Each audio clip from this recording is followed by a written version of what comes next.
पूर्व मुख्यमंत्री जयराम ठाकुर की केंद्र से मिली मदद के बयान पर मुख्यमंत्री के प्रधान मीडिया सलाहकार नरेश चौहान ने पलटवार किया। आपदा के वक्त में केंद्र से मदद न मिलने को लेकर पूर्व मुख्यमंत्री जयराम ठाकुर पर निशाना साधा है। साथ ही डीजीपी मामले पर मुख्यमंत्री के प्रदेश लौटने के बाद उचित कदम उठाने की बात कही है। मुख्यमंत्री सुखविंदर सिंह सुक्खू के प्रधान मीडिया सलाहकार नरेश चौहान ने केंद्र से मदद को लेकर पूर्व मुख्यमंत्री जयराम ठाकुर पर निशाना साधा। नरेश चौहान ने कहा कि पूर्व मुख्यमंत्री को प्रेस वार्ता में यह साफ करना चाहिए कि कब और कितनी मदद केंद्र की ओर से मिली, जबकि केंद्र से कोई अतिरिक्त आर्थिक सहायता आपदा के लिए प्रदेश को नहीं मिली है। केवल रूटीन के आर्थिक पैकेज प्रदेश को मिले हैं। नरेश चौहान ने आने वाले लोकसभा चुनाव के लिए केंद्रीय आलाकमान के साथ हुई बैठक का जिक्र भी किया। नरेश चौहान ने कहा कि आगामी लोकसभा चुनाव को लेकर विभिन्न राज्यों के नेताओं ने केंद्र के नेताओं के साथ मिलकर चर्चा की, जिसमें चुनाव को लेकर रणनीति बनाई गई है। इसके अलावा उन्होंने कहा कि कौन चुनाव लड़ेगा और कब नाम की घोषणा होगी, इन तमाम सारी बातों को लेकर केंद्रीय नेतृत्व के साथ चर्चा हुई है। चुनाव की तैयारियों को लेके हमारे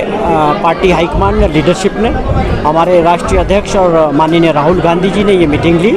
उसमें सीधे तौर पे जो है आने वाले चुनाव को लेके हर राज्यों के साथ किस तरह की तैयारियां होनी चाहिए, जो हिमाचल प्रदेश की लीडरशिप थी उनको बुलाया गया था, और अपनी अगली स्ट्रेटेजी लोकसभा के चुनाव को लेके क्या होगी, ये एक राष्ट्रीय लीडरशिप के साथ एक मीटिंग हुई है। और कौन कौन कैसे कैसे चुनाव लड़ेंगे, कौन लोग कैंडिडेट्स होंगे, कब तक उनकी घोषणा होगी, इन सारी बातों की चर्चा हुई। और स्वाभाविक तौर पे सीधे तौर पे कांग्रेस पार्टी एकजुट होकर, चाहे आप सरकार की बात करें या संगठन की बात करें, हिमाचल प्रदेश में मजबूती के साथ पहले भी 1 साल पहले चुनाव लड़ा गया, आगे भी इस चुनाव को एकजुट होकर एक मजबूती के साथ लड़ेंगे और सब लोग इकट्ठे होकर इस चुनाव में ताकत के साथ चुनाव लड़ेंगे। जयराम ने इस बात का बहुत बार जिक्र किया कि पूर्व मुख्यमंत्री जी को पूरा खुलासा करना चाहिए, उनको प्रेस कॉन्फ्रेंस बुला के पूरा डाटा बताना चाहिए, कौन सा पैसा कब आया। हम थोड़ी रोक रहे हैं, आप केवल सरकार पे एक झूठी बात लोगों को दिखाना चाह रहे हो। आप बताएं कौन रोक रहा है, उनको पूछो कि आपको पूरा डाटा बताना चाहिए कि कब कौन सा पैसा मिला। 10,000 करोड़ रुपए का नुकसान हुआ, पूरी दुनिया ने देखा। सेंटर से स्कीमें अब टीम्स आई, आप उसके एवज में हमारे को स्पेशल पैकेज का एक पैसा बता दें कि स्पेशल पैकेज के तौर पे मिला हो। आप अपना स्टैंड बता दें। जब विधानसभा में सेशन हुआ, कांग्रेस सरकार ने जो है प्रदेश के लोगों के हित में एक प्रस्ताव लाया कि हमें स्पेशल पैकेज मिलना चाहिए। तो जयराम जी को बताना चाहिए नैतिकता के आधार पे कि आपका और आपकी पार्टी का क्या स्टैंड था उस दिन विधानसभा। क्या आप उस प्रस्ताव को सपोर्ट किया कि नहीं किया? क्या प्रदेश की जनता के ऊपर जो आफत थी, क्या आप उस वक्त लोगों के साथ खड़े हुए कि नहीं हुए? बताइए। इस चीज़ का जवाब मैं मांगता हूं कांग्रेस पार्टी की तरफ से कि पूर्व मुख्यमंत्री को 2 चीज़ों का जवाब देना चाहिए। आप केवल मीडिया के जरिए प्रदेश के लोगों को गुमराह करने का जो काम कर रहे हैं, कभी तो सच्चाई बताइए।